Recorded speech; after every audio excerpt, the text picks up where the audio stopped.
A páxina pode accederse dende a web oficial do BNG premendo en Silleda, no apartado de concellos. Decidimos abrir estas vías, estas canles de comunicación social nas redes sociais e a web, pensando na mocidade, non? En todo o mundo, pero esencialmente na mocidade, non? E é para iso, para darlle unha canle de participación nas diatribas, nos debates culturais e sociopolíticos que tanta falta fan para a formación de novas conciencias críticas nun concello no que precisamente os veciños en xeral e a mocidade en particular cremos que debe tomar a responsabilidade. Especialmente para a mocidade, pero tamén para toda a veciñanza. Queren que a web sirva de espazo para colgar a información referente ao BNG local e tamén a modo de hemeroteca e de espazo de intercambio de opinións. Como podedes ver nela, pois imos ir actualizando mensaxes en todo momento, novas, o traballo que se vai realizando no concello,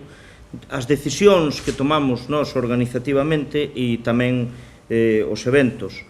Queremos que realmente se converta nunha web de referencia para todo o pobo trasdezao e tamén nun arquivo para a propia actuación, para rebuscar ou procurar a propia actuación política e social do BNG en Silleda, non? A páxina inclúe novas críticas das sesións plenarias e un apartado multimedia dende o que se pode escoitar, por exemplo, a intervención de Matías Rodríguez o día da moción de censura.